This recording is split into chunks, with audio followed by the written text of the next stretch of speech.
Yes. नमस्कार, मैं doctor Deepmala from गया जी, बिहार। आईएफपीएस द्वारा प्रायोजित निरंतर प्रतिदिन अंतर्राष्ट्रीय फोरम का 1214वें दिवस में आप सभी का स्वागत करती हूँ। आज के इस वेबिनार को शुरू करने से पहले हम लोग 1 मिनट का साइलेंट प्रेयर करेंगे। एक्चुअली हम लोग थोड़े से लेट हैं, इसलिए मैं स्टार्ट कर दे रही हूँ। आज के इस महत्वपूर्ण एवं ज्ञानवर्धक वेबिनार में हमारे बीच उपस्थित हैं होम्योपैथी जगत की एक समर्पित, प्रतिभाशाली एवं शोधमुखी युवा चिकित्सक डॉक्टर सगुप्ता अंजुम मोहम्मद वहीद्दीन। डॉक्टर ने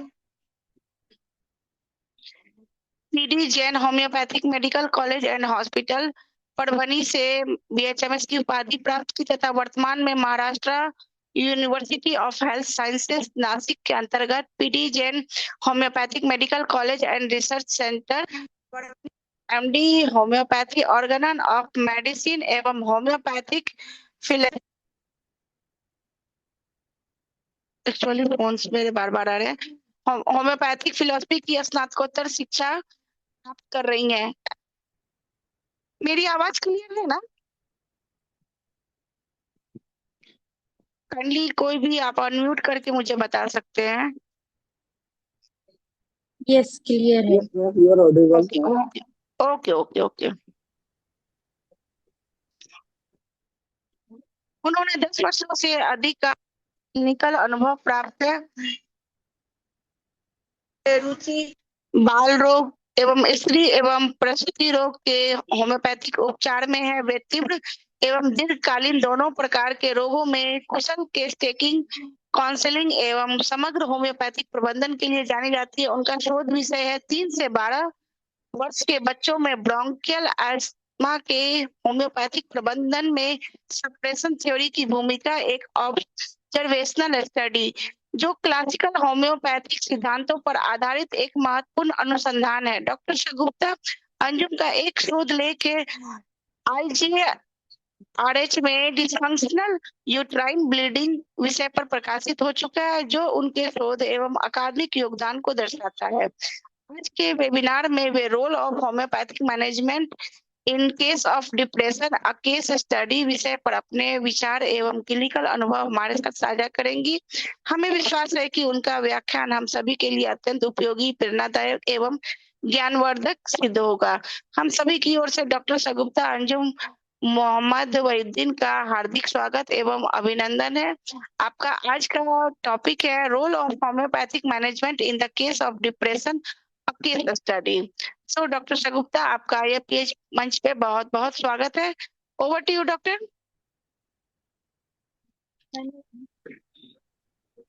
बहुत बहुत शुक्रिया। और मैं मुकेश साहनी सर को भी बहुत धन्यवाद करती हूँ जो मुझे चांस दिया है कि मैं एसपीएस पर कुछ चीज दे सकूँ। और ये मंच बहुत ही अच्छा है न्यू बिगिनिंग के लिए भी, और जो होम्योपैथिक प्रैक्टिस करते हैं।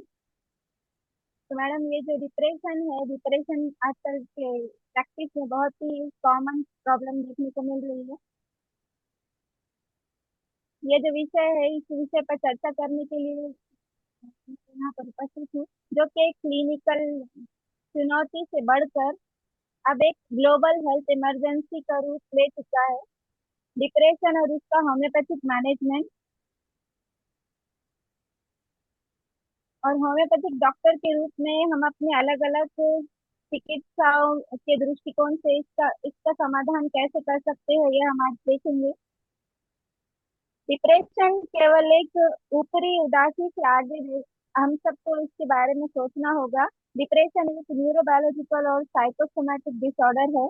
जैसे कि आप सभी जानते हैं कि ग्लोबल कंडीशन में स्टैटिस्टिक्स के अकॉर्डिंग ये दुनिया भर में लाखों लोगों को प्रभावित कर रहा है, और विकलांगता यानी डिसेबिलिटी का एक प्रमुख कारण हो गया है। मैडम, मैं स्क्रीन शेयर करना चाहूंगी। Screen share. हाँ, यस यस मैम। एक मिनट रुक जाइए मैम। हाँ, मैडम अब आप विजिबल स्क्रीन है? शेयर कर सकती हैं। आपको होस्ट है, आप अपना स्क्रीन शेयर कर। हाँ yes yes ma'am, your ma'am, ये स्क्रीन विजिबल। हाँ विजिबल विजिबल है। तो डिप्रेशन और इसका होम्योपैथिक मैनेजमेंट क्या है, ये समझते हैं कि क्या है, फिजियोलॉजी कॉजेज क्या है, रिस्क फैक्टर क्या है, क्लिनिकल फीचर्स, डायग्नोसिस समझ के लेंगे इसका किस तरीके से करेंगे, और एलोपैथिक मैनेजमेंट कैसा होता है इसका, होम्योपैथिक कॉन्सेप्ट क्या है according to this, homeopathic medicine कौन से दे सकते हैं, और ऑर्गेनॉन का इसमें क्या अप्रोच है, क्योंकि मैं ऑर्गेनॉन के एमडी मेडिसिन एमडी कर रही हूँ, इसलिए ऑर्गेनॉन का अप्रोच इम्पोर्टेंट है यहाँ पर। होम्योपैथिक थेरापेटिक कौन से यूज हो सकते हैं डिप्रेशन की कंडीशन, और एक तो केस है जो डिस्कस करना है आज मुझे, दैट केस। तो नेक्स्ट स्लाइड इज अबाउट डेफिने, ये जो दूसरी स्लाइड है उसमें हम डेफिनेशन समझ लेंगे क्या है। ये डेफिनेशन समझने से पहले हम ये समझेंगे कि होम्योपैथी में डिप्रेशन का किस तरीके से रोल है। तो एलोपैथिक मेडिसिन जो देते थे, एलोपैथिक मेडिसिन की सीमाएं हैं कुछ, कि एलोपैथिक मेडिसिन का इलाज जो है वो पूरी तरीके से एंटी डिप्रेशन पर और एंटी एंजाइटी मेडिसिन पर निर्भर करता है। हालांकि ये दवाएं अस्थायी रूप से बायोकेमिकल बैलेंस बनाती है, और ये अक्सर निर्भरता यानी डिपेंडेंसी डिपेंडेंसी मानसिक शून्यता, कॉग्निटिव ब्लंटिंग और मेटाबॉलिक दृष्टिकोण से ये एक बदलाव लाती है, और साइकोलॉजिकल डिपेंडेंसी बन जाती है अगर एलोपैथिक मेडिसिन लेंगे तो। और अगर होम्योपैथिक मेडिसिन इसका लिया जाए तो होम्योपैथिक इंडिविजुअलिटी अप्रोच करती है। हमारी भूमिका यहाँ पर ये है कि यहाँ पर एक होम्योपैथ के रूप में हमारी भूमिका अत्यंत महत्वपूर्ण हो जाती है। हम केवल बीमारी का इलाज नहीं करते, बल्कि बीमारी से पीड़ित जो संपूर्ण व्यक्ति है उस व्यक्ति का इलाज करते हैं। होम्योपैथी का जो मूल सिद्धांत है, माइग्राम, ससेप्टिबिलिटी, ये सभी हम डिटेल में लेंगे। तो डेफिनेशन समझ के लिए, according to World Health Organization, depression जो है एक मेंटल डिसऑर्डर है जिसके अंदर हमेशा सैडनेस होता है, डिप्रेशन, लॉस ऑफ इंटरेस्ट होता है, पर्सन व्यक्ति जो है वो इंटरेस्ट नहीं लग पाता कभी काम, गिल्ट की फीलिंग आती है, और अपना जो सेल्फ वर्थ है वो भी उसका कम हो जाता है, स्लीप डिस्टर्ब हो जाती है, उसकी एपेटाइट कम हो जाती है, एनर्जी लो रहती है, हमेशा कंसंट्रेशन प्रॉब्लम आती है। तो ये सभी डिप्रेशन के डेफिनेशन के अंदर इंक्लूडेड है। नेक्स्ट रिस्क ग्रुप है, इसके बारे में देखेंगे अपन, रिस्क ग्रुप कौन से किसको हो सकता है depression. The first is chronic illness, and अगर किसी को बहुत ज्यादा डिसीजेस है जैसे हाइपरटेंशन आजकल आम है, और डायबिटीज है, या फिर रूमेटिज्म है, ऑटोइम्यून डिसऑर्डर है, ऐसे डिसऑर्डर में क्रॉनिक जो डिसीजेस है उसमें पर्सिस्टेंट जो इलनेस की वजह से loss of energy, loss of happiness, ये देखने को मिल सकता है।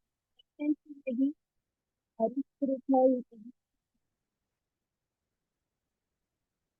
थोड़ा सा बढ़ा दे, क्योंकि आपकी ये आवाज बहुत ही स्लो है। तो काइंडली अगर हो सके तो अपना वॉल्यूम को थोड़ा सा बढ़ा दें। साउंड आपकी बहुत ही धीमा है। नहीं दे रहा है मैडम अच्छे से। आ रही है बट थोड़ा। हाँ अभी बिल्कुल क्लियर है, अभी क्लियर है। पहले आवाज बहुत स्लो थी, अभी बिल्कुल क्लियर है। हाँ ऐसे ही माइक को ओके अपने मैम। पास में ही लेकर बोले तो आवाज। हाँ यस। Okay ma'am. तो डिप्रेशन के रिस्क नाउ ग्रुप में कंटिन्यू जो, ma'am please. Yes ma'am, yes, thank you. Old age people में भी ये ज्यादा देखने को मिलता है, क्योंकि होपलेस हो जाते ज्यादातर ओल्ड एज पीपल। स्टूडेंट्स में ज्यादा देखने को मिल सकता है ये डिसीज कंडीशन। स्टूडेंट्स में भी जो हायर स्टडीज करते हैं उनको ज्यादा डिप्रेशन से सफर होना पड़ता है। हेल्थ केयर वर्कर है, because of shift changes, shifting की वजह से, चेंज शिफ्ट होने की वजह से, या फिर ड्यूटीज के आवर्स बहुत ज्यादा होते हैं, जैसे डॉक्टर्स है 8 आवर्स ना 12 आवर्स, नर्सिंग है, नर्सिंग फील्ड के हैं, उन लोग भी ज्यादा डिप्रेशन से सफर होते हैं। जो सब्सटेंस अब्यूज है, इंडिविजुअल भी सब्सटेंस अब्यूज में अल्कोहलिक ड्रंक कार्ड है, ये या फिर ऐसे ही जो एडिक्टेड पर्सन रहते हैं, कोई भी दूसरे एडिक्शन से सफर होने वाले, उन लोगों को भी डिप्रेशन से सफर होना पड़ सकता है। अभी यहाँ पर जो आपको एक इमेज है इसमें बताया कॉजेज ऑफ डिप्रेशन। तो ब्रेन में केमिस्ट्री इम्बैलेंस होने की वजह से, स्ट्रेस की वजह से, या ड्रग्स जो भी लेते हैं, अल्कोहल और स्मोकिंग और टोबैको चीजिंग, इससे भी डिप्रेशन हो सकता है। नेक्स्ट जो टेम्पर ट्रॉमेटिक इवेंट है, मीन्स लॉस ऑफ रिलेशनशिप और नेक्स्ट यहाँ पर देखेंगे अपन burden of depression, global burden. तो more than 280 million people worldwide depression से सफर हो रहे हैं। One of the leading cause यहाँ पर ये डिसेबिलिटी का होता जा रहा है, बिकॉज पीपल जो लोग हैं यहाँ पर वो वर्क को इंडोलेंस हो जाता है, उनमें प्रॉपरली वर्क नहीं कर पाते डिप्रेशन की वजह से। जो इंटरेस्ट है उनका वर्क में वो लॉस होते रहेगा, या फिर जॉब लॉस हो जाती है, ये डिसेबिलिटी का और एक रीजन हो सकता है। या फिर हाइपरटेंशन की वजह से बीपी, ये ऐसे डिसीजेस हो जाते हैं। ऑल एज ग्रुप को ये सफर होता है डिप्रेशन, चिल्ड्रन है, मिडिल एज ग्रुप है और ओल्ड एज ग्रुप, सभी को इक्वली अफेक्ट करता है। Womens are affected most commonly twice as often as main.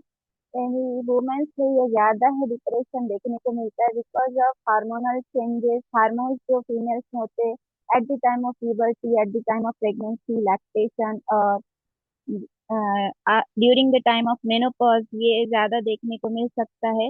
Indian scenario में जो प्रीवैलेंस है इसका, इसकी जो रेट है वो ज्यादा एडोलेसेंट में देखने को मिली, because adolescent are more suffer यहाँ पर। And medical student are also suffering from depression, ये मेडिकल स्टूडेंट को भी ये डिप्रेशन की डिसीज ज्यादा कॉमन हो रही है। जो प्रोफेशनल वर्कर हैं, प्रोफेशन में काम करते हैं, उनके भी ड्यूटी आवर्स की वजह से, या फिर जो बर्डन है, वर्क बर्डन, इसकी वजह से भी डिप्रेशन से सफर होना पड़ता है। नेक्स्ट एल्डरली पीपल में भी ये देखने को मिलता है, ओल्ड एज पीपल में ज्यादा करके। एपिडीमियोलॉजी में अभी जो आप लोगों से डिस्कस करें तो फीमेल और मेल रेशियो 2:1 है।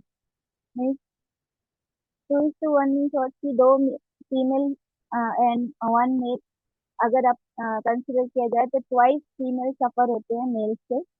यहाँ पर जो आपको एक चार्ट बना के बताया हुआ है, इसमें नो डिप्रेशन से 20% ऑफ पॉपुलेशन सफर हो रहे हैं, लेकिन बाकी के जो 80% है, वो 80% पॉपुलेशन डिप्रेशन से सफर होते हैं, जिसमें माइल्ड डिप्रेशन 45% लोगों को है। तो ये अपने को देखने को मिल रहा है बहुत ज्यादा। ओपीडी में भी, जो क्लिनिकल ओपीडीज हैं उसमें भी ये ज्यादा करके देखने को मिल रहा है। 45% पेशेंट जो है वो डिप्रेशन से सफर हो रहे हैं, माइल्ड टाइप के डिप्रेशन से। वो उन लोगों को भी नहीं पता होता है कि उन लोगों को डिप्रेशन है, लेकिन ये जो उनके साइन एंड सिम्टम है इससे अपने को डायग्नोसिस करने में आता है कि they are suffering from depression. And ये जो 26% है वो मॉडरेट डिप्रेशन से सफर होते हैं, 7.1% मॉडरेटली सीवियर डिप्रेशन से एंड 0.6% सीवियर डिप्रेशन से। तो आपको ये मालूम ही होगा कि जो आइसबर्ग फिनोमेना है, इसके ऐसे ही ये डिप्रेशन के साइकिल, इसमें सिर्फ 0.6% जो पेशेंट है वही डॉक्टर को अप्रोच करते हैं एज ए डिप्रेशन पेशेंट। बाकी के ये जो पेशेंट है, वो पेशेंट को खुद को भी नहीं पता होता कि वो डिप्रेशन से सफर होते हैं, या फिर वो उसको एज ए डिसीज कंसिडर नहीं करते, उनका वो रेगुलर डेली शेड्यूल समझते हैं और वो उसके हिसाब से वर्क करते हैं। नेक्स्ट इटियोलॉजी समझेंगे, कॉजेज क्या क्या है, what are the causes of depression. Genetic factors इसमें बहुत इंपॉर्टेंट रोल प्ले करते हैं, कि अगर फैमिली हिस्ट्री में किसी को डिप्रेशन है, तो जेनेटिक प्रीडिस्पोजिशन की वजह से नेक्स्ट जनरेशन है इसमें डिप्रेशन होने के चांसेस ज्यादा हो जाते हैं। न्यूरोट्रांसमीटर इम्बैलेंस होने की वजह से भी हो सकते हैं, हार्मोनल डिस्टर्बेंसेस की वजह से भी, जैसे अभी थोड़ी देर पहले आप लोग डिस्कस करे कि फीमेल्स में जो हार्मोन्स है, that hormone causes depression. Next psychological factor जो है, चाइल्डहुड ट्रॉमा, अर्ली चाइल्डहुड में कोई इंजरी हो गई भी है, कोई प्रॉब्लम हो गया हुआ है, तो इंजरी की वजह से यहाँ पर अर्ली चाइल्डहुड में ये प्रॉब्लम डिप्रेशन का देखने को मिल सकता है, जैसे लॉस ऑफ पेरेंट्स। कोई एक पेरेंट्स की डेथ हो गई है या फिर डाइवोर्स हो गया है या फिर कंट्रोवर्शियल रोल प्ले करके पेरेंट्स, सपोज बहुत ज्यादा स्ट्रिक्ट है या बहुत ज्यादा रूड पेरेंट्स है, तो उनके भी बच्चे को डिप्रेशन से सफर होना पड़ सकता है। पर्सनालिटी डिसऑर्डर में पर्सनालिटी भी, जैसे कि बाइपोलर डिसऑर्डर, इससे भी क्या हो सकता है, डिप्रेशन हो सकता है। नेगेटिव थिंकिंग से भी डिप्रेशन हो सकता है।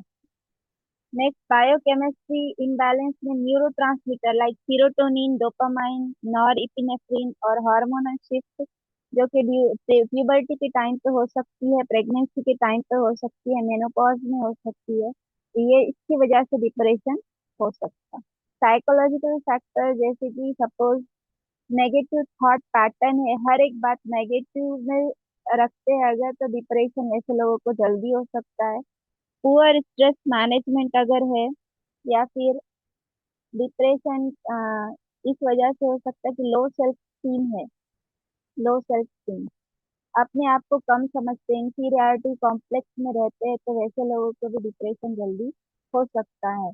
सोशल फैक्टर में समझ के लिए पॉवर्टी, ये one of the leading cause है।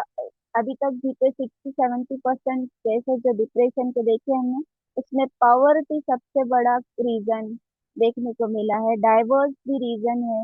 Unemployment it is one of the leading cause. Unemployment, job less है बहुत सारे आजकल के यंग पर्सन, इस वजह से भी डिप्रेशन इनमें कॉमन देखने को मिला है। आइसोलेशन, अलग रहना, suppose single mother, single father, ऐसे पेरेंटिंग है आजकल, वो भी डिप्रेशन का लीडिंग कॉज है। मेडिकल कॉजेज में hypothyroidism is one of the leading cause. Parkinson disease, stroke या फिर कैंसर भी आजकल ज्यादा देखने को मिल रहा है। क्रॉनिक इलनेस जैसे कि डायबिटीज, हार्ट डिसीज या फिर क्रॉनिक पेन, इसकी वजह से डिप्रेशन ज्यादा देखने को मिल सकता है आज। तो दीज आर द कॉजेस, ये आपको कॉजेस समझने हैं। नेक्स्ट, रिस्क फैक्टर है फीमेल जेंडर, अभी थोड़ी देर पहले जैसा बोले, family history, stress, financial loss. ये जो फाइनेंशियल लॉस है, ये भी बड़ा रीजन है डिप्रेशन का। रिलेशनशिप प्रॉब्लम और alcohol, alcohol is also one of the leading cause. यहाँ पर सोशल सपोर्ट नहीं है किसी चीज का, वो भी डिप्रेशन का कॉज हो सकता है। एक्सरसाइज नहीं करना properly, lack of exercise, breakup जैसे डाइवर्स है, इंसोम्निया, नींद नहीं आना, it is also one of the risk factor for depression. जो प्रोलॉन्ग स्लीपलेसनेस से सफर होते हैं पेशेंट, वो फ्यूचर में आगे जाके डिप्रेशन से सफर हो सकते हैं। बहुत ज्यादा एंजाइटी है किसी को अगर, वो भी डिप्रेशन के कॉज हो सकता है। हाईली प्रोसेस्ड फूड खाने की अगर हैबिट है, वो हैबिट की वजह से भी डिप्रेशन हो सकता है। या फिर हिस्ट्री ऑफ डिप्रेशन है, तो फ्यूचर में भी डिप्रेशन से सफर हो सकते हो। और कोई लव्ड वन है, जैसे पेरेंट्स में से वन ऑफ द पेरेंट्स है और ग्रैंड पेरेंट्स है, ब्रदर या फिर सिस्टर या हस्बैंड, तो डेथ अगर किसी की हो गई, उसकी वजह से भी डिप्रेशन से सफर हो सकते हैं पेशेंट। नेक्स्ट, एक्सटेंडेड इलनेस, यानी बहुत ज्यादा दिनों तक चलने वाली बीमारी, जैसे कि डायबिटीज है, हाइपरटेंशन है, ये सालों साल चलते रहते हैं बीमारियां, जिसके इलाज करते रहते हैं सालों साल patient, allopathic treatment. Thyroid disease है, हाइपोथायरॉयडिज्म और हाइपरथायरॉयडिज्म, इसका भी पेशेंट सालों साल इलाज करते हैं, इस वजह से भी डिप्रेशन से सफर हो सकते हैं। या फिर दूसरे एंजियोलाइटिक ड्रग या ऑटो इम्यून डिसीजेस के लिए जो मेडिसिन यूज करते हैं, जैसे रिमेटिज्म के लिए यूज करते हैं, उससे भी डिप्रेशन हो सकता है। और जॉब लॉस की वजह से, जॉब लॉस ये भी बहुत बड़ा रीजन है डिप्रेशन का। नेक्स्ट, पैथोफिजियोलॉजी इसकी क्या है देखेंगे, तो पैथोफिजियोलॉजी में सीरोटोनिन, डोपामाइन, नॉरएपिनेफ्रिन, ये जो अमाइनो ये जो हार्मोन है, इस हार्मोन की कमी की वजह से भी हो सकता है। जैसे स्ट्रेस है, तो स्ट्रेस में कॉर्टिसोल इंक्रीज हो जाता है, जिसकी वजह से ब्रेन में चेंजेस आते हैं और पर्सन डिप्रेशन से सफर हो सकता है। यहाँ पर आपको एक डायग्राम बताया हुआ है जिसमें HPA एक्सिस यानी hypothalamus pituitary adrenal adrenaline axis, adrenal gland से रिलेटेड जो एक्सिस है यहाँ पर, ये डिप्रेशन का लीडिंग कॉज समझा जाता है। नेक्स्ट इसके बाद इंटेस्टिनल फ्लोरा लॉस होने की वजह से, इंटेस्टिनल फ्लोरा इम्बैलेंस होने से भी डिप्रेशन हो सकता है। ये सभी जो है रीजंस है आपको बताए हुए कि ये किस तरीके से पैथोफिजियोलॉजी में चेंजेस हो सकते हैं, डिप्रेशन हो सकता है। ये जो मेन स्लाइड है हमारी, ये that is sign and symptom, emotional sign and symptom क्या देखने को मिल सकते हैं। सैडनेस, बहुत ज्यादा सैड होता है ये पर्टिकुलर पर्सन जिसको डिप्रेशन होता है, होपलेस हो जाता है, अपने आप को वर्थलेस समझने लगता है, इरिटेबिलिटी हो जाती है उसको। तो ये persistent sadness and low mood, ये सिम्टम बहुत ज्यादा डिप्रेशन के पेशेंट में देखने को मिलता है। नेक्स्ट कॉग्निटिव प्रॉब्लम्स भी हो सकते हैं, जैसे कि पुअर कंसंट्रेशन, कंसंट्रेशन नहीं कर पाते पेशेंट, फॉरगेटफुलनेस हो जाता है पेशेंट को, हर एक बात उसको बहुत ज्यादा याद नहीं रहती, इनडिसाइसिव हो जाते हैं, इनडिसाइसिव एंड डिसीजन प्रॉपरली नहीं ले पाते हैं। फिजिकली सिम्टम में फटीग रहता है पेशेंट, बहुत ज्यादा थका हुआ रहता है, एपेटाइट में चेंजेस रहते हैं, स्लीप डिस्टर्ब रहती है, या तो बहुत ज्यादा स्लीपीनेस हो जाता है या फिर स्लीपलेसनेस हो जाता है। दोनों भी symptom extreme of symptom depression के हैं। वेट चेंजेस होते हैं, या तो ओबेसिटी हो जाती है या फिर लीन थीन हो जाता है पेशेंट, इमैसिएशन देखने को मिल सकता है। एपेटाइट में भी बहुत ज्यादा एपेटाइट और लो एपेटाइट, ये दोनों भी सिम्टम देखने को मिल जाते हैं। बिहेवियरल चेंजेस में आइसोलेटेड रहना ज्यादा पसंद करता है ये पेशेंट, अकेले रहना ज्यादा पसंद करता है।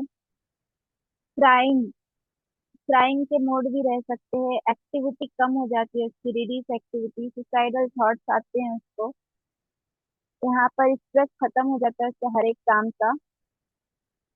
वर्थलेसनेस की फीलिंग ये बहुत ज्यादा मार्क है, गिल्ट फीलिंग भी बहुत ज्यादा मार्क है डिप्रेशन में। लॉस ऑफ एनर्जी, थोड़ा भी काम कर लिए तो थक जाएंगे ऐसे ये जो है, या फिर काम ही नहीं करेंगे बिल्कुल भी, ये भी डिप्रेशन का सिम्टम हो सकता है।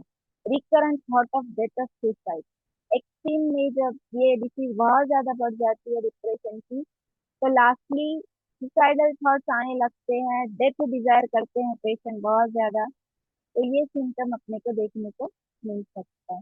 नेक्स्ट डायग्नोस्टिक क्राइटेरिया में, आप जब इसका डायग्नोसिस करेंगे तो सबसे पहले ये फोर जो है सेंटेंस है पेशेंट बोलेगा। पहला जो है पेशेंट बोलेगा कि आई गिव अप, मैंने कुछ भी काम करना, हर एक चीज में इंटरेस्ट लेना छोड़ दिया है, ऐसे बोलेंगे।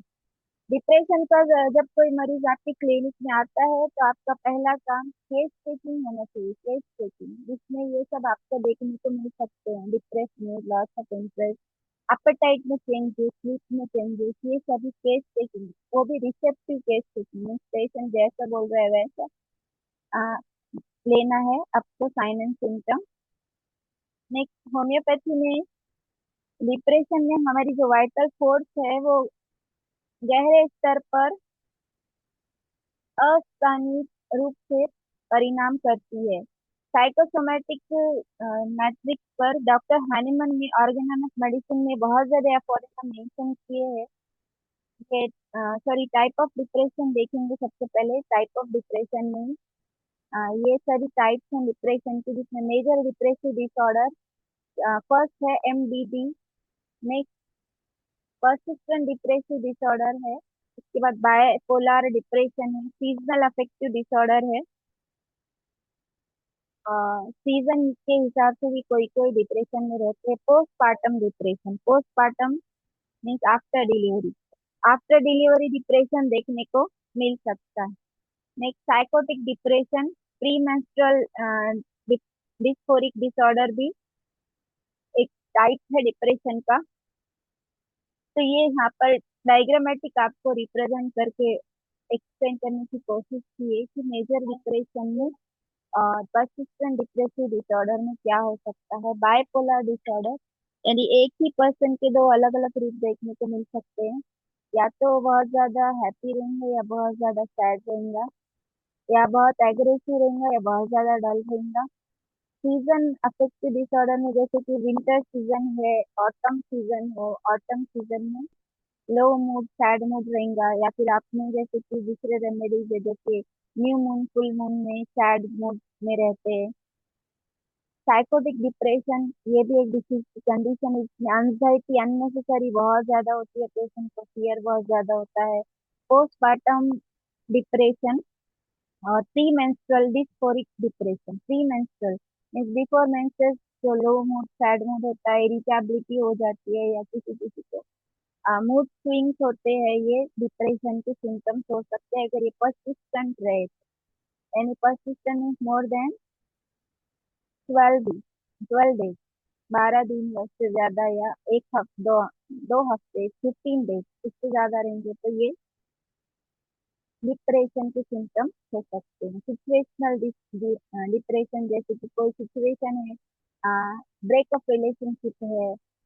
अटिपिकल डिप्रेशन, जिसमें अलग तरह से वेरिएशन में डिप्रेशन प्रेजेंट होता है। नेक्स्ट, डिप्रेशन के साइन एंड सिम्टम्स में पहला जो है वो इंसल्ट फीलिंग है, गिल्ट फीलिंग है, कॉन्सेंट्रेट नहीं कर पाते वो अपने वर्क पर, सैड मूड रहता है हमेशा, हेल्पलेस फीलिंग होती है।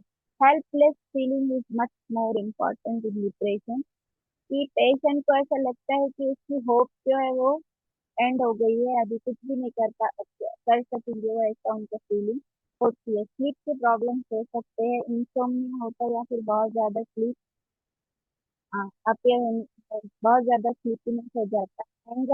एंग्री मूड हो सकता है, डेथ के थॉट्स रहते हैं। ये सब डिप्रेशन के साइलेंट सिम्टम है। और पोस्टमार्टम डिप्रेशन, इससे भी बहुत ज्यादा पेशेंट देखने को मिलते हैं कि आफ्टर डिलीवरी कंप्लेन करते हैं पेशेंट की हमें सैड, होपलेसनेस, गिल्टी फीलिंग हो रही है, वरीज रहते हैं, feeling feeling dull for no reason, किसी भी कोई रीजन नहीं होता है कि सैड मूड, लो एनर्जी, ऐसे देखने को मिल सकता है। क्राइंग फॉर नो रीजन, कुछ वजह नहीं होती है फिर भी पेशेंट रोते रहते हैं बहुत ज्यादा। डिफिकल्ट डिफिकल्टी थिंकिंग में आ जाती है, फोकस करने में डिफिकल्टी आ जाती है। Lack of interest in your baby, ये पोस्टमार्टम डिप्रेशन का एक सिम्टम, कि जो पेशेंट होता है वो कोई इंटरेस्ट नहीं दिखाता है अपनी अपने जो चिल्ड्रन से उनके आगे, और एंक्शस फील कर, या फिर बहुत ज्यादा एंक्शस फील करता है, जो भी जो भी उसके चिल्ड्रन है उनके आगे बहुत ज्यादा एंक्शस हो जाता है, बिल्कुल इंटरेस्ट नहीं दिखाता। अपेटाइट में चेंजेस हो जाते हैं, वो रेशेस, बहुत ज्यादा अपेटाइट हो जाती है, बहुत कम अपेटाइट हो जाती है, कुछ भी काम करने में दिल नहीं रहता है। स्लीपिंग में ट्रबल हो सकती है, स्लीपलेसनेस बहुत ज्यादा बढ़ जाती है, ये अपने को पोस्टमार्टम डिप्रेशन में देखने को मिलता है। Postmortem depression means after delivery जो डिप्रेशन होता है वो डिप्रेशन। और ऐसे भी बहुत सारे केसेस रेगुलर ओपीडी में आपको देखने को मिल सकते हैं पोस्टमार्टम डिप्रेशन की। एलोपैथिक मैनेजमेंट में, एलोपैथी में साइकोलॉजिकल ट्रीटमेंट देते हैं वो लोग, कॉग्निटिव बिहेवियर थेरेपी, सीबीटी, या फिर इंटरपर्सनल थेरेपी देते हैं, फैमिली की थेरेपी दे सकते हैं, मेडिसिन में एलोपैथी के रिलेटेड मेडिसिन है,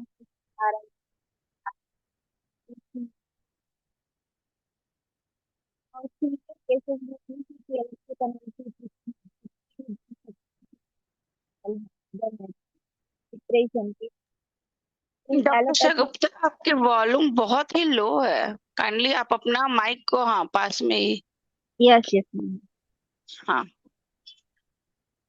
नेक्स्ट, डिफरेंशियल डायग्नोसिस क्या है देखेंगे। डिफरेंशियल डायग्नोसिस में बाइपोलर डिसऑर्डर है, एंजाइटी रिलेटेड डिसऑर्डर है, anxiety disorder, grief, dementia, hypothyroidism, ये ऐसे ही साइन एंड सिम्टम शो करते हैं जैसे कि डिप्रेशन के हो। लेकिन डिप्रेशन के पेशेंट में ये परसिस्टेंट मोर देन 2 वीक होता है, इक्वल टू और मोर देन 2 वीक, 2 हफ्ते या उससे ज्यादा ये सिम्टम चलते हैं। और मोर देन और इक्वल टू 5 और 9 सिम्टम जो कि डिप्रेस मूड के हैं, जिसको SIGECAPS ये शॉर्ट फॉर्म में दिया हुआ है।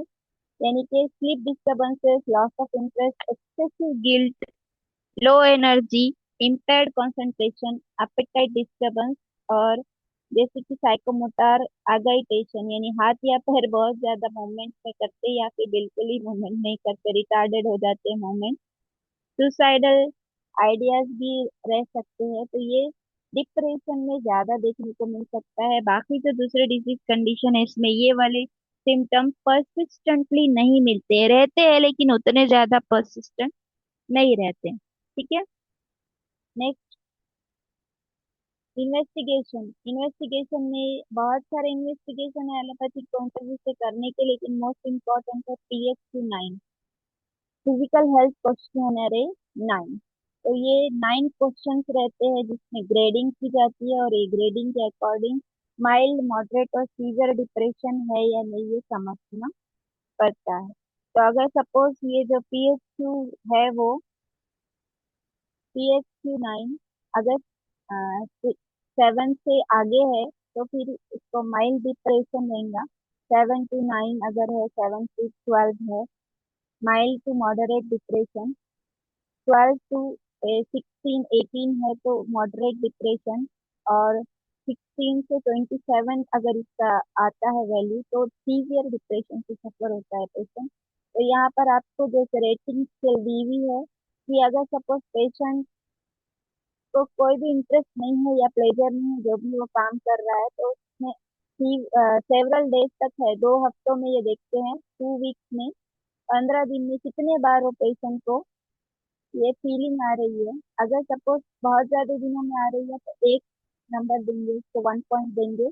और हाफ ऑफ द डेज में, 1 वीक पूरा वो ऐसे ही प्लेजर, लॉस ऑफ प्लेजर में रहता है तो 2 मार्क्स देंगे। और अगर सेवरल डेज, बहुत ज्यादा ऑफन डेली मीन्स 2 वीक्स में से पूरे 15 दिन भी वो अगर उसी में सफर कर रहा है तो 3 मार्क्स देंगे, 3 रेटिंग देंगे।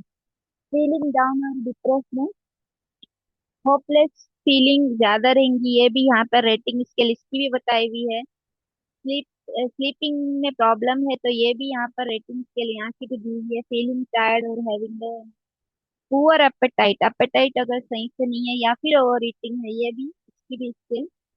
ये टोटल 9 क्वेश्चन ऐसे रहते हैं जो अपने को कुछ पूछना पड़ते पेशेंट को, और इसके अकॉर्डिंग कितना उसका डिप्रेशन है वो अपने को उसका एक अंदाजा लगाना पड़ता है। तो अपन जो मेन जो पॉइंट है होम्योपैथिक व्यू क्या है डिप्रेशन का, तो डॉक्टर सैमुअल हैनेमन ने हमको एक इम्पोर्टेंट पॉइंट दिया है कि सिम्टम्स जो अपन लेते पेशेंट के, that are nothing but outwardly reflected picture of internal essence of disease.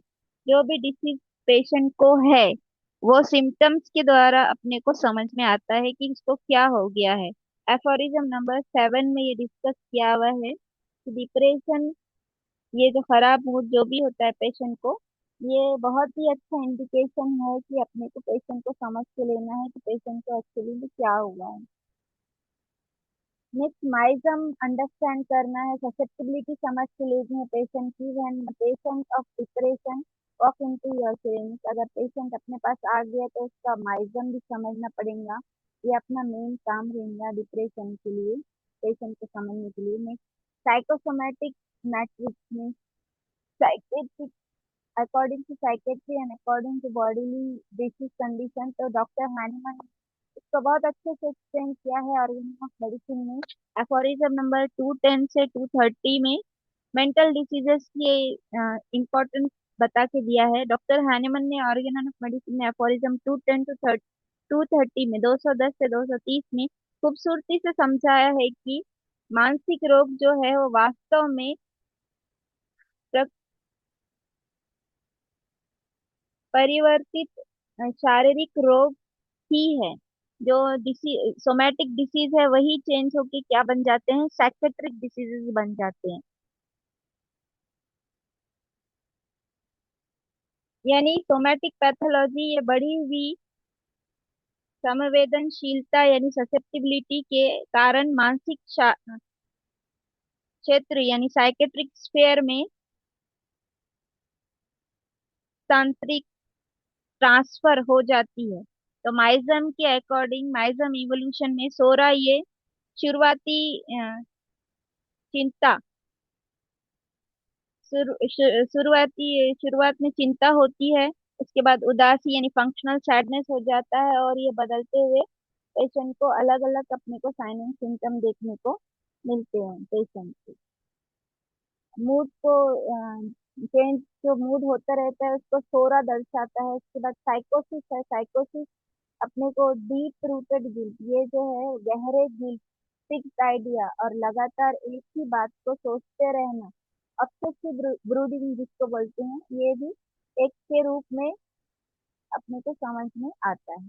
साइकोसिस, syphilis, syphilis ये इस बीमारी का सबसे खतरनाक रूप है, सबसे खतरनाक पार्ट है। विनाशकारी डिप्रेशन, पूर्ण निराशा और आत्महत्या यानी सुसाइड, सुसाइडल टेंडेंसी, यहाँ पर सुसाइड के विचार रहते हैं। सुसाइड के विचार हावी रहने वाली माइग्रेन की पहचान कराता है। और यहाँ पर जो प्रोग्नोसिस है वो थोड़ी बैड हो सकती है आपको, कि अगर सपोज किसी को सिफिलिटिक माइग्रेन तक चले गया है डिप्रेशन, तो प्रोग्नोसिस अपने को आइडेंटिफाई करने के लिए माइग्रेन इम्पोर्टेंट है, सोरा, साइकोसिस और सिफिलिस। सोरिक स्टेज में अगर है तो प्रोग्नोसिस गुड रहेगा, साइकोसिस में ही ऑलवेज अब अबाउट टू गुड रहेंगे, और सिक्योरिटी में थोड़ा सा पेशेंट सिक्योरिटी इम्पल्स बहुत ही फास्ट रहते हैं, बहुत ही जल्दी से साइड कनेक्ट करने की कोशिश करते हैं पेशेंट। इसलिए अपने को सिक्योरिटी ट्रेनिंग में बहुत ही केयरफुली प्रिस्क्राइब करने की जरूरत रहती है।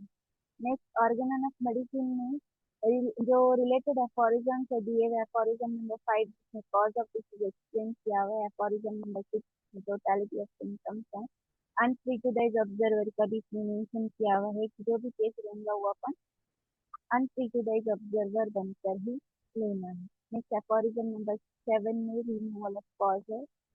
एफोरिज्म 216 में क्रॉनिक डिसीज या मेटाबॉलिक डिसऑर्डर जैसे साइकेट्रिक डिसऑर्डर में बदल सकते हो, मेंशन किया हुआ है। और 210 से 230 में mental diseases as a whole दिए हुए हैं।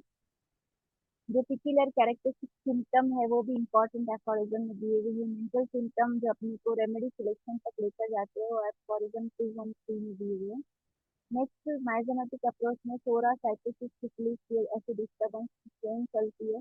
जैसे फंक्शनल डिस्टर्बेंस हो गया तो सोरा रहेगा, फिक्स इमोशनल पैटर्न नहीं है तो साइकोसिस, माइग्रेन रहेगा, और इस तरह फिर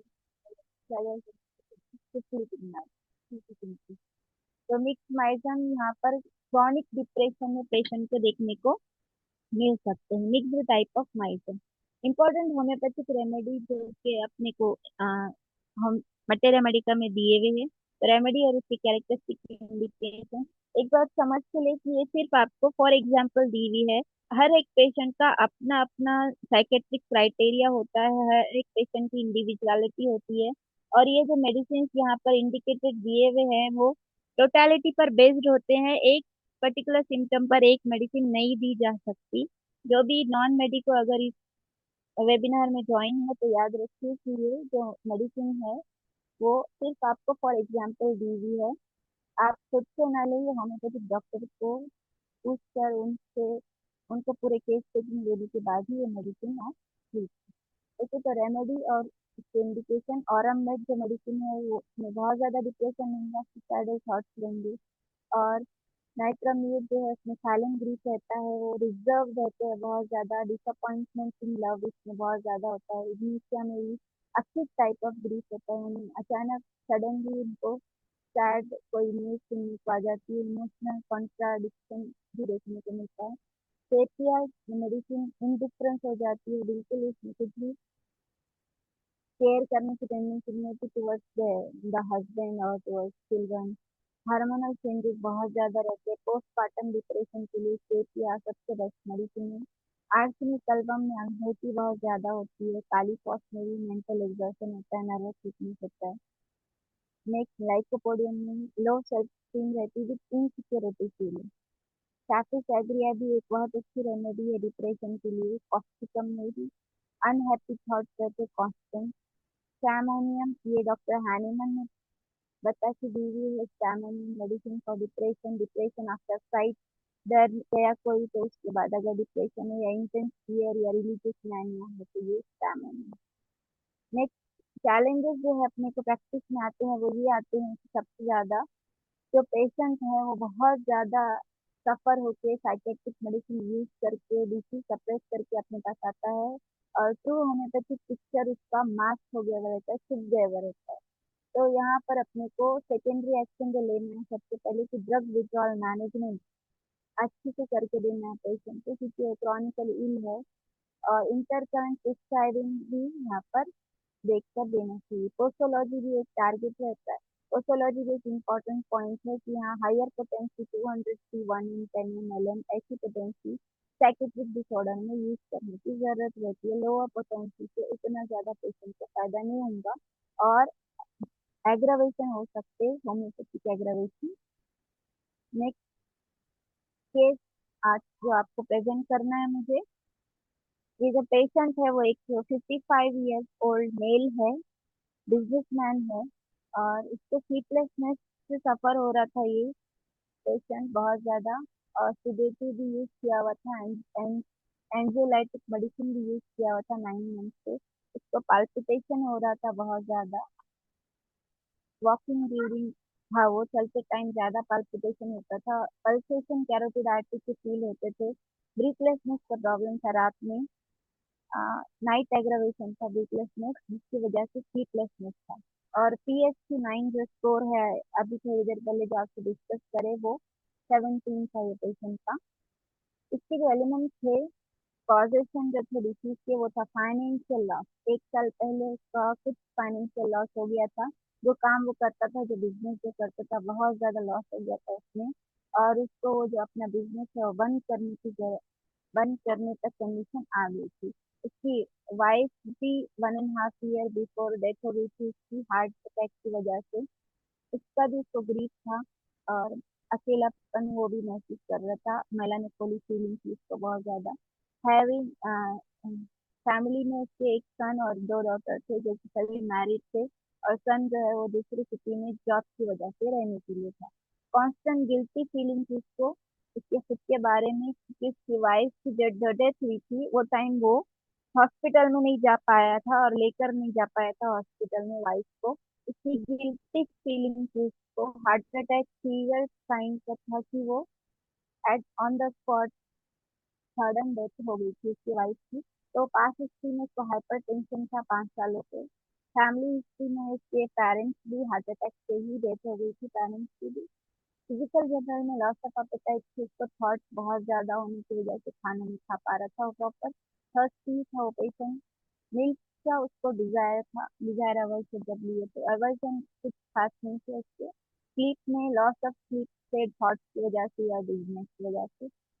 ये डिज्निया उसका साइकोलॉजिकल था, इसमें कोई भी तरह की फिजियोपैथोलॉजी नहीं थी। स्लीप अगर उसको आ भी गई तो भी जल्दी से वेकअप हो जाता था वो थोड़ी सी आवाज से, और इजीली स्वेट होता था स्लाइट एक्सर्शन से। उसके बॉडी पर मल्टीपल वॉच थे। कॉन्स्टिपेशन भी था वो पेशेंट को, हार्ट स्टोल था। एक्सट्रीमिटी कोल्ड थे eight the time of case taking. कोई एडिक्शन पेशेंट को नहीं था। Thermally patient was silly patient था वो। मेंटल में सबसे बड़ा था वो एल्डर इन सबलिंग, होपलेस था, डिस्गस्ट ऑफ लाइफ था, अकेला ज्यादा रहना था, brooding about past past event पर, और सेल्फ अपने आप को ब्लेम करता था, अपने आप को गिल्टी फील करता था, वर्कलेस फील करता था। एंजाइटी थी इसको कि मुझे भी कहीं हार्ट डिसीज हो जाएंगी और फिर उस वजह से डेथ हो जाएंगी, और डेथ की कांस्टेंट वो ड्वेल करता था, उसको सुसाइडल थॉट्स बहुत ज्यादा आते थे। डिसगस्ट ऑफ लाइफ था, लेकिन वो हंसते हुए बोल रहा था कि मुझे ये जिंदगी बोर हो गई, मतलब जिंदगी नहीं से लोथिंग ऑफ लाइफ हो गया है, वो थक गया है लाइफ। तो मॉडरेट डिप्रेशन था PHQ-9 की स्केल के अकॉर्डिंग पेशेंट को। तो हमने रेपर्टोरियल टोटलिटी की और ये elements from money, from losing, ये एलिमेंट लिए डिस्पेयर है ये पेशेंट। 4 सेकंड अकेला महसूस कर रहा था बहुत ज्यादा, और laughing alternating लोधिंग of life.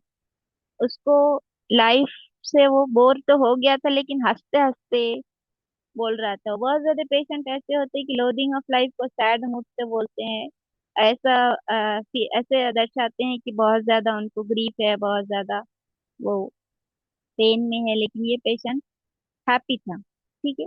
Palpitation भी थे उसको, और तो पाल्पिटेशन को भी रूब्रिक में इंक्लूड कर दिया हुआ है। नेक्स्ट स्लीपलेसनेस को भी इंक्लूड किया हुआ है, और डिजाइन में। ठीक है। नेक्स्ट जो रेपर्टराइजेशन के लिए सिंथेसिस रेपर्ट की रूब्रिक सेलेक्ट करे हुए थे हमने, और इसके अकॉर्डिंग रेपर्टोरियल रिजल्ट में औरम मेट मेडिसिन फर्स्ट आई थी जिसमें 7 सिम्टम कवर किए थे, 18 उसको पॉइंट्स मिले थे। नेक्स्ट आर्सेनिक, कल्केरिया, नाइट्रोमिल, ये रैंक में थे। लेकिन पेशेंट जो है चिली है, तो आर्सेनिक, कल्केरिया और ऑरम से ही मेडिसिन लेना था, तो ऑरम मेडिसिन प्रिस्क्राइब करे थे 200 थी। According to susceptibility of patient 200 थी, ओल्ड एज था और साइकेट्रिक डिसऑर्डर था तो 200 थी। थर्मली पेशेंट चिली है, ये भी डिफरेंशिएटिंग पॉइंट। तो 15 डेज में पेशेंट को बहुत ज़्यादा अच्छा लगने लगा था, थॉट्स इसके बेटर हो गए थे, सुसाइडल थॉट्स गॉन हो गए थे, बिल्कुल भी नहीं सुसाइडल थॉट्स थे उसको। नेक्स्ट फॉलोअप में प्लासिबो भी दिया था उसको ट्वाइस इन अ डे, और सेकेंड फॉलोअप में भी आफ्टर 15 डेज और ज़्यादा बेटर फीलिंग थी उसको। एंटीसाइकोटिक जो मेडिसिन थी वो भी टेपरिंग डोसेस में कम करना शुरू कर दिए थे, और 15 दिन के बाद और इम्प्रूवमेंट देखने को मिला। फिर अगेन प्लासिबो ही दिया हुआ था, और स्लीप भी काफ़ी इम्प्रूव हो गई थी, एपेटाइट इम्प्रूव हो गई थी, उसके वाइटल्स भी नॉर्मल होने लगे थे, बीपी नॉर्मल होने लगे थे। और ये सब आपको केस रिप्रेजेंट किया है अभी औरम मेट का। नेक्स्ट अभी जो इतनी जो भी प्रेजेंटेशन हमने किया है, तो ये इसके लिए मैं बहुत ज़्यादा थैंकफुल हूँ। Thank you. और ये मेरे कॉलेज के पीडीजे एंड एचएमसी को भी थैंक यू देती हूँ, हमारे प्रिंसिपल सर को, डॉक्टर दाभाड़े सर, और हमारे जो हॉस्पिटल सुपरिटेंडेंट है डॉक्टर संदीप पाटिल सर, उनको भी थैंक यू बोलती हूँ, और मेरे सारे कलीग्स जिन्होंने मुझे बहुत ज़्यादा सपोर्ट किया ये वेबिनार को अच्छे से करने के लिए। मेरी फैमिली को भी बहुत ज़्यादा थैंक यू करती हूँ, मेरे हस्बैंड और मेरे इन लॉज जो भी मुझे बहुत ज़्यादा सपोर्ट करते हैं, प्रमोट करते हैं कि और आगे अच्छे अच्छे से अच्छा करें। इसलिए मैं बहुत ज़्यादा थैंकफुल हूँ डॉक्टर एम के सहानी सर के लिए, कि एम के सहानी सर ने मुझे ये चांस दिया कि मैं वेबिनार कर सकूँ और अच्छे से प्रेजेंट कर सकूँ ये। मेरे जैसे न्यू कमर को चांस देना एक रिस्क था सर के लिए, लेकिन सर ने बहुत ही चांस दिया है मुझे ये करने के लिए।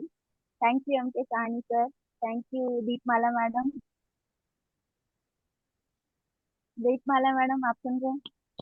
थैंक यू डॉक्टर गुप्ता साहब। हम यस यस, बिल्कुल बिल्कुल।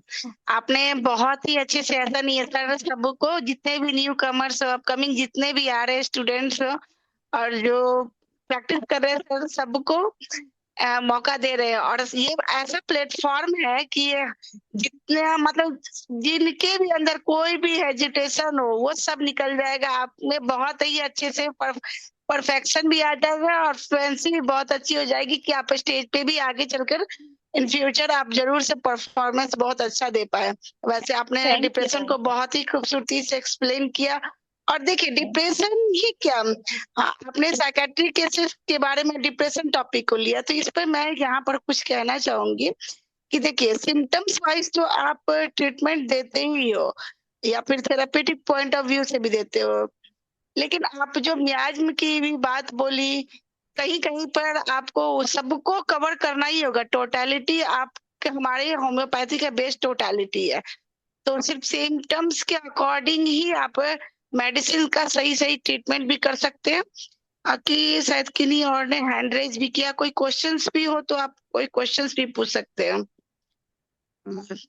अभी तक तो परफॉर्म प्रेजेंटेशंस के बारे में ही आए हैं कि बहुत अच्छा प्रेजेंटेशन था, इसलिए आपको डरने की बिल्कुल भी जरूरत नहीं है। मे बी आपका ये फर्स्ट टाइम हो, आप आगे भी अपना ऐसे ही कोई भी टॉपिक सेलेक्ट करें और अपना हेजिटेशन बिल्कुल दूर करें और बहुत ही बोल्डली परफॉर्म करें।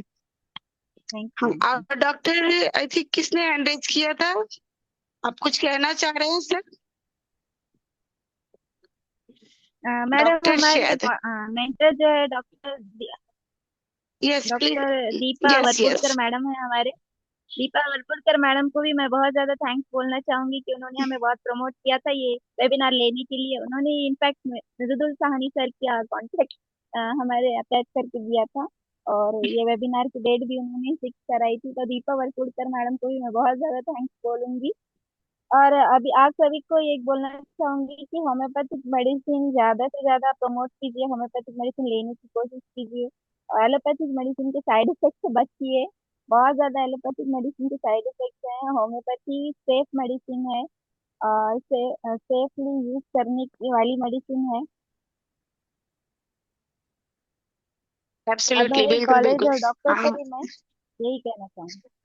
हाँ, डॉक्टर दिव्य प्रसाद पांडा सर ने भी एक क्वेश्चन किया है, आप काइंडली उनके क्वेश्चंस का आंसर दे दे। What about the role of counselling in case of depression?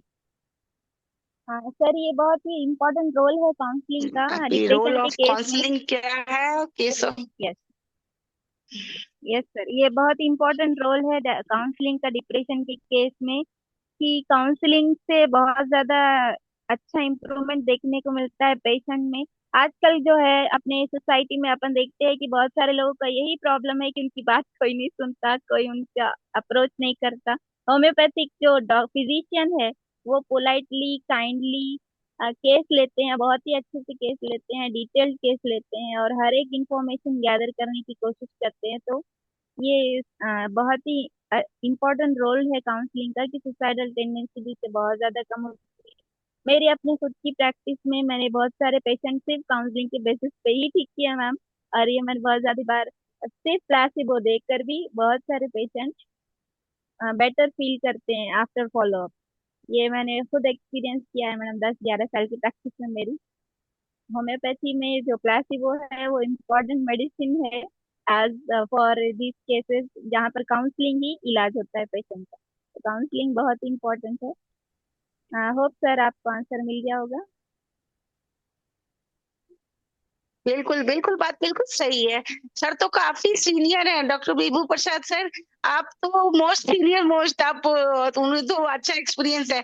और बात बिल्कुल सही है कि प्लासेबो ऐसा मेडिसिन है कि आप साइकेट्रिक केस में आप जब तक वो ना दो तो, और काउंसलिंग विदाउट काउंसलिंग तो हो ही नहीं सकता। काउंसलिंग ही बेस्ट ट्रीटमेंट है। और साथ में यस, प्लेसेबो दे दो तो उनके माइंड में सेट हो गया, मुझे मेडिसिन मिल गई, अब नाउ आई एम बिल्कुल परफेक्ट, सर, आई एम बिल्कुल। ओके। यस, सो बहुत ही खूबसूरती से डॉक्टर आपने केस को एक्सप्लेन किया है। सर ने भी थैंक यू बोला, और भी बाकी सर ने और भी बताया कि सिस्टमैटिक प्रेजेंटेशन प्रेजेंटेशन तो वाकई बहुत अच्छे थे। अब हम लोग आगे नहीं बढ़ पाएंगे, हमारा टाइम भी अब खत्म हो गया। डॉक्टर आप ऐसे ही नेक्स्ट टॉपिक पे भी आते रहिए, सिर्फ साइकेट्रिक केसेस नहीं, जो भी केसेस हो आपको हर केस को रिप्रेजेंट कीजिए बहुत ही अच्छे से।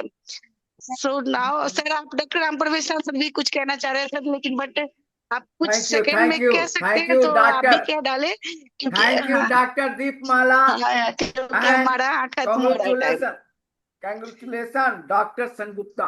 अंजुमा बहुत अच्छा थैंक ढंग यू से सर, थैंक डिस्क्राइब किए। यू, और थैंक डिप्रेशन बहुत बड़ी चीज है, और यू। काउंसलिंग से ठीक होता है, उसको हमको ढूंढना होता है सबसे कॉज पहले तो क्या मोटो है। हमारा ये होना चाहिए कि हाँ, कोई भी पेशेंट डिप्रेसिव हाँ, मोड में जाए ही हाँ, नहीं। जा ही हाँ नहीं। सर, यही तो बहुत हमारी बहुत धन्यवाद। बिल्कुल, तो काउंसलिंग ही धन्यवाद। 100% रोल है, होम्योपैथ में हाँ, काउंसलिंग का ही रोल है। धन्यवाद। आगे आइए, हम लोग इसी तरह से हाँ करते रहे। घर घर घर अब घर सर, घर हाँ घर ये, होम्योपैथी, हर घर होम्योपैथी। हाँ घर घर अब हम लोग होम्योपैथी, आगे नहीं हर घर बढ़ेंगे। होम्योपैथी। हाँ ठीक है, ओके, थैंक यू। हाँ, थैंक थैंक यू डॉक्टर। अब हमारा हिंदी सेशन भी खत्म हो रहा है और इंग्लिश सेशन स्टार्ट होने जा रहा है। सो अब यह मंच मैं डॉक्टर धनेश सर को हैंड ओवर कर रही हूँ।